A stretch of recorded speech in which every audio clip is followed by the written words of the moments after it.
मंगलम भगवान वीरो मंगलम गौतमो गणी मंगलम कुंद कुंडालो जैन धर्मोस्तु मंगलम सर्वमंगल मांगल्यम सर्वकल्याणकारकं प्रधानं सर्वधर्माणां जैनं जेतु शासनं जैनं जेतु शासनं।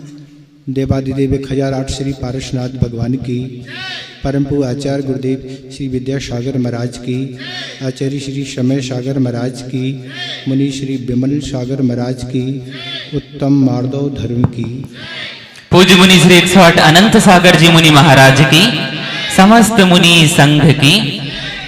जब भी संसारी प्राणी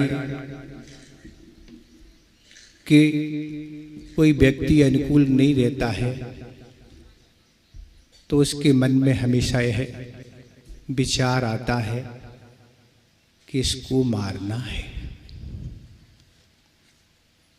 और फिर आगे बढ़ता है तो फिर वचन से भी कहता है कि इसको मारना है। फिर जब अवसर मौका आ जाता है तो काय से उसकी पिटाई कर देता है। उसके लिए काफी हिम्मत जुटाना पड़ती है, क्योंकि स्वयं पिटने का भी डर रहता है। ऐसा नहीं कि सामने वाला हमसे अगर बलवान रहा तो पिटाई तो हम एक ही दो थप्पड़ या मुक्के के माध्यम से कर पाएंगे, पर हम में कितने पड़ेंगे ये कोई पता नहीं लगेगा। तो यह भी सब देखना पड़ता है। तो मारने में तो संसारी प्राणी बहुत आगे का है। आचार्य कहते धर्म ध्यान का समय तो इस संसारी प्राणी को बहुत अल्प समय रहता है। आर रोज ध्यान करते समय भी ये संसारी प्राणी सोचता है महाराज हम तो अभी क्या कर रहे हैं, धर्म ध्यान चल रहा है। क्या चल रहा है? धर्म ध्यान चल रहा है। पर आचार्य कहते धर्म ध्यान की सही परिभाषा आप समझो। जो भी आचार्य ने लिखी है उसके बारे में आपको पढ़ के विचार करके सोचना चाहिए कि हम अभी धर्म ध्यान कर रहे हैं कि हमारे अंदर आर्त और रौद्र ध्यान चल रहा है। आचार्य उमा स्वामी महाराज ने तत्वार सूत्र के 9वें अध्याय में ये लिखा है कि दो ध्यान जो है वह मोक्ष के कारण है, परे मोक्ष हेतु, और दो संसार के लिए कारण है। तो अगर दो ध्यान चल रहे हैं तो अभी हमारा संसार खाली होने वाला नहीं है। तो मारने में तो बहुत होशियार है, मन वचन काय से संसारी प्राणी मारते ही रहता है।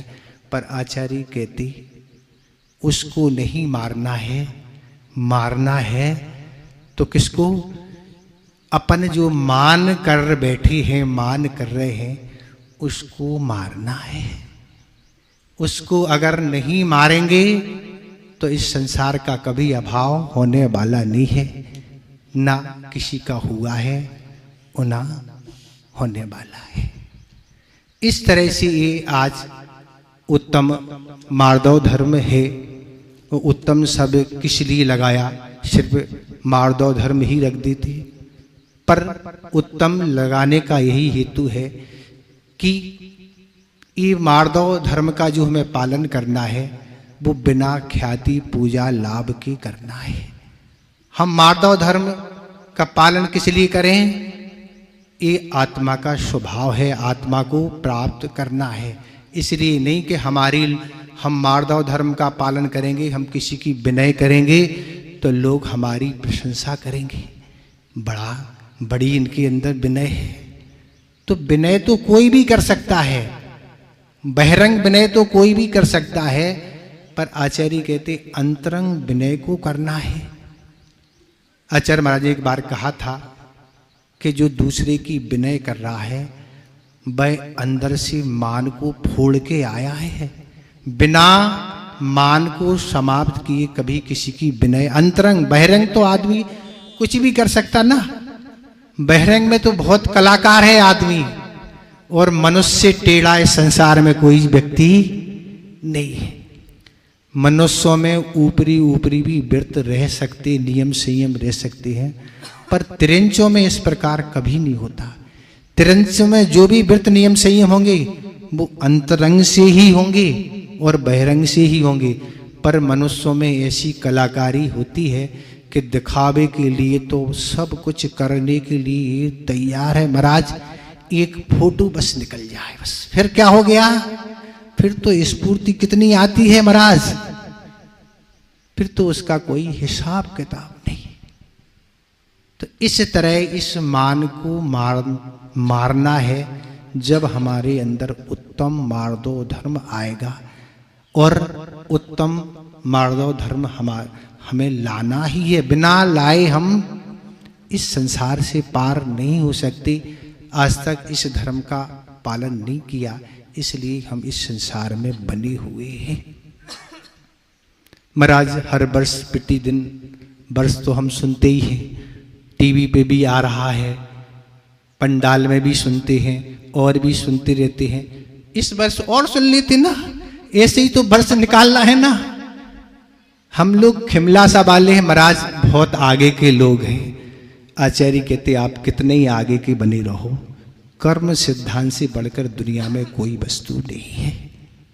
कर्म जब उदय में आता है तो चमड़ी उधेड़ देता है।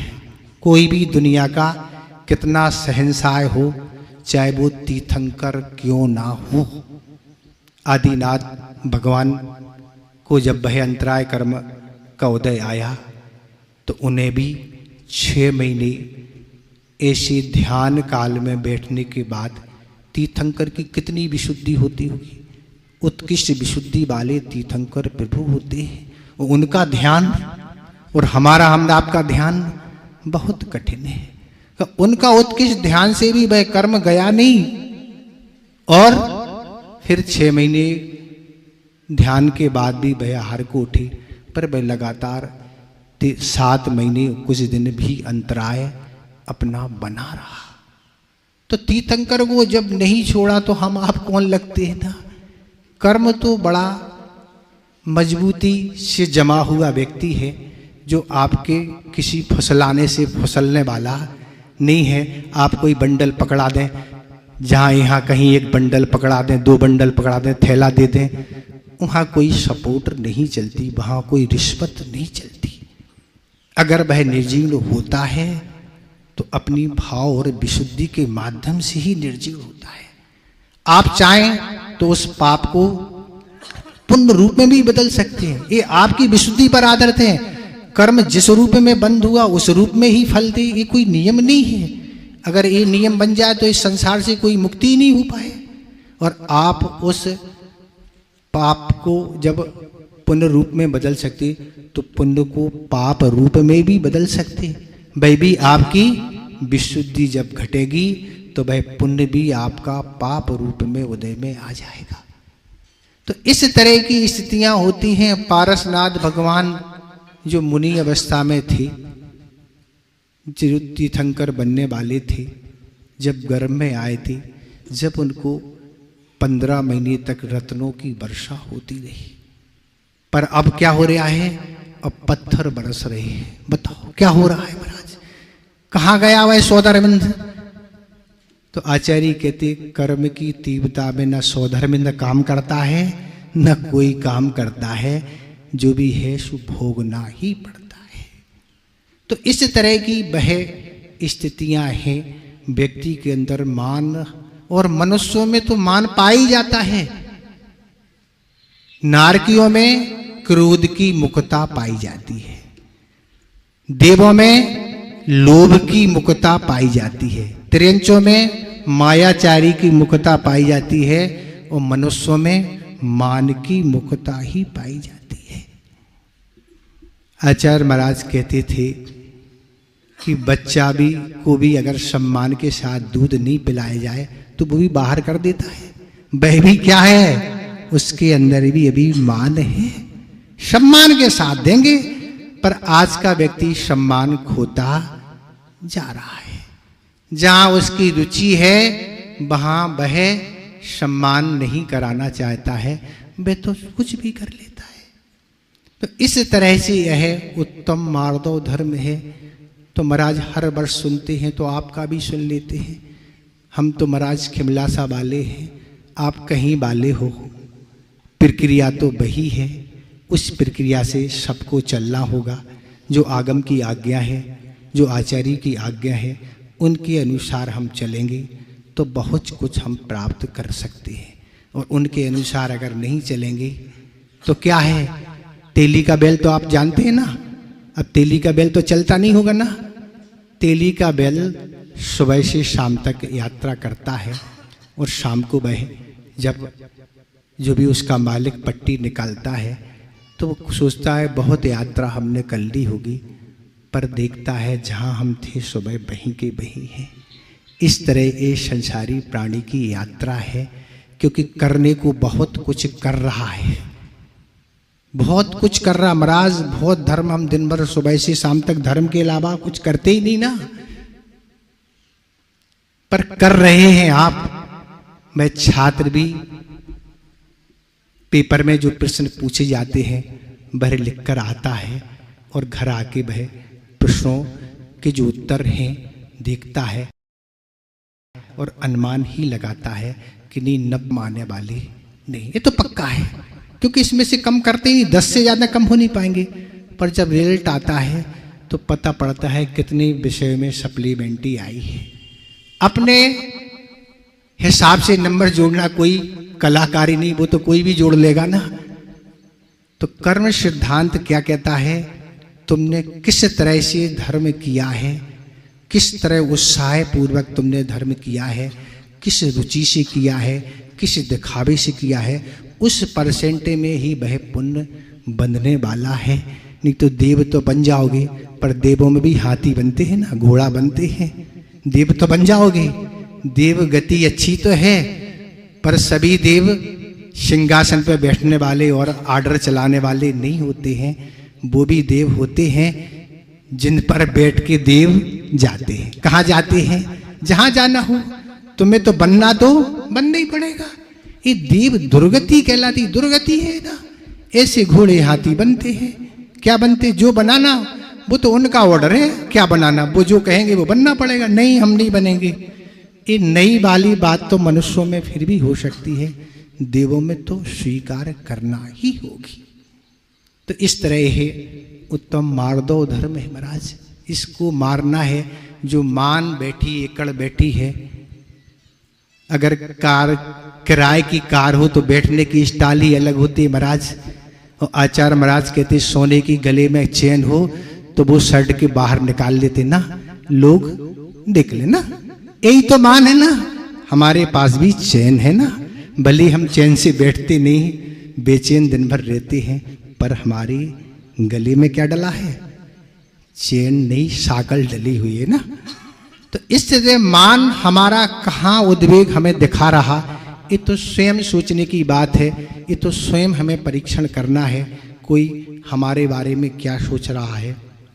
उस सोचने से कुछ नहीं, हमारी विचारों की परिणति क्या चल रही है वो तो स्वयं हमें सोचना है कि हमारा मान हमें कहाँ अपना प्रभाव दिखा रहा है। तो आचार्य ने अनेक प्रकार का यह मान रखा है। आचार्य समद्भद महाराज ने रत्कम सापचार में ज्ञानम पूजा कुलम जाति में 8 प्रकार का मद रखा है। ज्ञान का भी एक मद होता है महाराज। तुम्हें कहां से क्या पूछना है पूछ लो ना, इतना ज्ञान है महाराज। कौन से पन्ने पर क्या लिखा है, क्या विषय है, ये हम आपको बता देंगे। ये सब मान के अंतर्गत ही आता है। ज्ञानी को कभी मान नहीं आता। जब भी तीर्थंकर भगवान के गणधर जो बनते हैं उन्हें अंतर्मूर्त के अंदर पूरा द्वादशांग आ जाता है। कितना अंतर्मूर्त क्या कहलाता? 48 मिनट के पहले क्या होता है? पूरे द्वादशांग का ज्ञान हो जाता है। और हम तो आप भी तत्ववाद सूत्र अंतर्मूर्त में पढ़ना भी नहीं सीख पाएंगे, पर उन्हें मान नहीं रहता है। सब कुछ आता है उनको, द्वादशांग से क्या बाहर है सब कुछ बता देते हैं। दीक्षा लेते ही उन्हें जिन्हें 63 रिद्धियां और 4 ज्ञान हो जाते हैं, और जिन्हें तप का भी मद नहीं रहता है महाराज। संसारी प्राणी तो एक उपास कर ले तो पूरे खिमलासा में महाराज हल्ला हो जाएगा, पर गणधर परमेष्ठी कभी भी आहार को उठते नहीं। क्या करे? हमेशा उपास रहता है उनका। अगर महावीर स्वामी के गौतम गणधर जितने वर्ष भी गणधर पद पर रहे, एक दिन भी वो आहार को नहीं उठे। ये सिद्धांत है। उसी भाव से मुक्ति होती है उनकी। भगवान जाएंगे उसके बाद वो भी जाएंगे। तो तप का भी एक मद है महाराज। हम उनके आगे क्या मद करेंगे महाराज? मद करेंगे तो आपका ही मद निकल जाएगा। तो ऐसे ज्ञान, ये मार्दव धर्म का जब भी प्रसंग याद आता है तो पूज्य ज्ञान सागर महाराज का प्रसंग याद आ जाता है कि जो कितने बड़े ज्ञानी थे। उनके ज्ञान के बारे में गुरुदेव ने एक बार बताया था कि मैं जब मुनि बना, और वह अष्टसहस्री एक कृति है, न्याय का एक ग्रंथ है, 8000 श्लोक जिसमें श्लोक हैं, वह न्याय का ग्रंथ है। उसको लोग कष्ट सहस्री बोलते हैं। क्या बोलते थे? कष्ट सहस्री। बहुत कठिन है न्याय। न्याय तो बहुत कठिन है, और हिंदी उसकी हुई नहीं थी। एक ही प्रति थी, प्रतियां अधिक थी नहीं। और पूज्य ज्ञान सागर महाराज को आंखों से कम दिखने लगा था, आंखों की रोशनी कम हो गई थी। इसलिए एक प्रति उन्होंने कहीं से मंगाई और हमारे हाथ में दे दी। लो, इसे पढ़ना है। हम पढ़ाते हैं, आपको पढ़ना है। तो आचार्य महाराज विद्यासागर जी बोले, आप किससे पढ़ाएंगे? तुम तो पढ़ना है, तुम तो हाथ में लो, हम पढ़ाते हैं, पढ़ाएंगे। पढ़ाना चालू कर दी, और मौखिक पूरी याद है। संस्कृत हिंदी है नहीं, संस्कृत पढ़ते जा रहे, हिंदी करते जा रहे। वो क्या रहे बीच में, वो उस पेज पर निशान लगा है ना लाल से, वो अच्छे से देखते जाना। ऐसी प्रतिभा के धनी पूज्य ज्ञान सागर महाराज थे। और लोगों ने यहां तक सुनाया कि हमने उन्हें कभी पुस्तक से पढ़ाते हुए नहीं देखा। अच्छों को पढ़ाने वाले पूज्य ज्ञान सागर जी पंडित भूरा मल जी हैं। अभी गुरुदेव का एक प्रवचन सुनने मिला, कुछ दिन पहले हमने पढ़ा, जब आर्का शपारा समिति माता जी की समाधि हुई, उस विषय में आचार्य महाराज का संलेखना को लेकर प्रवचन हुआ। तब गुरुदेव ने सुनाया कि मैं जब ज्ञान सागर महाराज के पास था और एक बार बैठा था, तो एक शपारा समिति का कुछ लेख किसी विषय को लेके आया। वह ज्ञान सागर महाराज तक पहुंचा, और ज्ञान सागर महाराज ने जैसे देखा तो ज्ञान सागर जी कहने लगे, अरे लिखना चालू हो गया इसका। जे हमारे पास हमने इसको प्रमेय रत्नमाल का प्रमेय मार्तंड ग्रंथ, इसको मैंने पढ़ाया था जब वो छोटी थी। तो ऐसी ऐसी बड़ी बड़ी आर्काएं और बड़े बड़े आचार्यों को पढ़ाने वाले पंडित भूरा मल जी हुए। ज्ञान सागर जी तो बाद में बने, ब्रह्मचारी ही अवस्था में उन्होंने बड़ी बड़ी आर्का ज्ञानमती, सपारसमती, विशुद्धमती और भी कितनी आर्काएं, बड़े बड़े वीर सागर, आचार्य शिव सागर, इन सबको उन्होंने क्या ब्रह्मचारी अवस्था में पढ़ाया है। एक संस्मरण और याद आ रहा उन्हीं का है कि आचार्य वीर सागर महाराज के संग में स्वाध्याय होता था, और स्वाध्याय जब होता था संघ का, कभी कोई शंका आ जाती थी तो उसको रजिस्टर पर नोट कर लिया जाता। काफी देर तक विचार विमर्श उस शंका को लेकर होता था, संघ के लोग करते थे, पर अंतोगत्वा यही होता था कि शंका समाधान हमारे बस की बात नहीं है। जिस दिन पंडित भूरामल जी आएंगे वो मिनटों में निपटा देंगे, वो तो उन्हीं की बस की बात है, हम नहीं कर सकते। और वह शंका उस रजिस्टर पर नोट कर ली जाती थी। और जिस दिन पंडित भूरामल जी महीने 2 महीने में जब भी स्वाध्याय के लिए पहुंचते थे, उनके सामने उस रजिस्टर को रखा जाता था। ये शंकाएं हैं ग्रंथ संबंधी, मिनटों में यूं, कोई ग्रंथ देखने की क्या जरूरत है, यूं निपटा देते। ऐसे ज्ञान के धनी पूज्य ज्ञान सागर महाराज थे, जिनके अंदर उत्तम मार्दव धर्म था। ऐसे कथानक हम इसलिए आपके सामने रख रहे हैं। हमें लग रहा है महाराज तत्वार सूझ शेष नाम क्या क्या हमें रटा है महाराज, तो रटे ही है ना महाराज, इसका मान नहीं होने चाहिए। रटा है एक खुशी और प्रसन्नता की बात है, सौभाग्य की बात है, पर ज्ञान का मद होना ये दुर्गति के लिए कारण ना बन जाए, तप का मद से दुर्गति ना हो जाए, इससे अपने को बचा के रखना है। तो हमें तो आचार्य ज्ञान सागर महाराज का प्रसंग याद आ रहा है, जिस समय पूज्य ज्ञान सागर महाराज यही प्रयास कर रहे थे कि यह विद्या सागर हमारा आचार्य पद ले ले और हमें जल्दी से जल्दी इस पद से मुक्त करके हम संलेखना धारण कर ले। पर अनेकों प्रसंग आपको सुनने मिले होंगे जिसमें किसी शिष्य को खुशामद के द्वारा आचार्य पद लेना पड़े होंगे, लेते ही हैं कि हम गुरु की खुशामद सेवा करेंगे तो हमें आचार्य पद इनका मिल जाएगा। पर ये कभी पूज्य ज्ञान सागर महाराज और विद्यासागर का एक प्रसंग है कि जिसमें स्वयं आचार्य गुरु महाराज को विद्यासागर महाराज को मनाना पड़ा। क्यों? जी हमारा आचार्य पद ले ले। वो मानने के तैयार नहीं। काफी प्रयास करने के बाद ही कुछ विद्वानों के द्वारा वे तैयार हुए थे। तब ज्ञान सागर महाराज को बड़ा हर्ष हुआ था कि आज बहुत बड़ी समस्या हल हो गई। इस तरह से तैयार करके आचार्य पद देना पड़ा, लेने की तो यहाँ कोई बात ही नहीं। यही कहते थे, क्या कहते थे, हमसे निर्भय नहीं हो पाएगा। अरे कह रहा निर्भय नहीं हो पाएगा, मैंने उसके अंदर योग्यता देखी है। और इस तरह जब वह डेट घोषित हो गई कि इस डेट को उनको आचार्य पद देना है, स्वयं आचार्य ज्ञान सागर महाराज ने भक्ति पाठ किया, सारे मंत्र पढ़े और आचार्य महाराज को विद्यासागर को स्वयं अपने हाथों से कहा उस सिंहासन पर बैठाया और सारे मंत्र आदि जो भी योग थे उस समय आचार्य पद के उकसाड़े पढ़ के और स्वयं एक साधारण चौकी पर आके बैठ गए। और बैठ के क्या कर रहे हैं? नमोस्तु कर रहे हैं। और क्या निवेदन कर रहे हैं? हे आचार्य महाराज, क्या कह रहे हैं?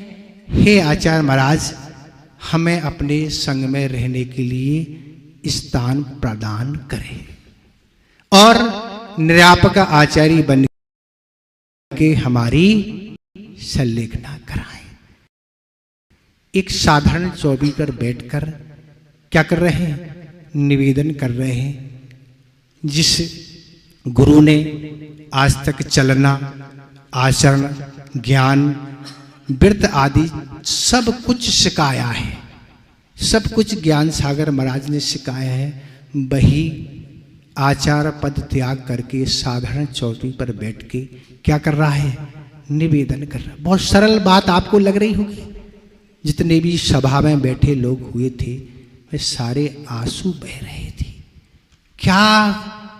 तभी विद्वानों ने यही कहा था कि मार्दव धर्म के बारे में हमने बहुत पढ़ा है और बहुत कुछ पढ़ा है, बहुत कुछ सुना है, पर मार्दव धर्म के पालन जो आज पूज्य ज्ञान सागर महाराज कर रहे हैं वह मैंने जीवन में पहली बार देखा है। पढ़ा और सुनना और कहना बोलना तो घंटों प्रवचन हो सकते हैं, पर बिना मार्दव धर्म के आए ये जीवन में विनय नहीं आ सकती। और 3 परिक्रमाएं लगाई, नमोस्तु किया, इस तरह से कार्य करने वाले पूज्य ज्ञान सागर महाराज थे। सुन के आपको लग रहा है, पर गुरुदेव भी आचार्य पद लेने के बाद भी कभी उन्होंने आचारत्व नहीं दिखलाया। ये भी विशेषता है, जैसे गुरु थे वैसे चेला था।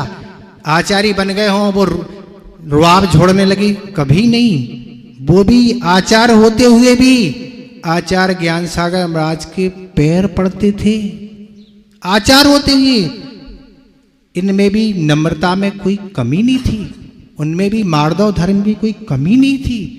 इस तरह की स्थितियां होती हैं। हम इसलिए प्रसंग रख रहे हैं, कुछ खिमलासा वालों का मान कुछ महाराज ढीला हो जाए ना, ढीला हो जाए तो अच्छा है, नहीं हो जाए तो क्या होगा, गड़बड़ हो जाएगा।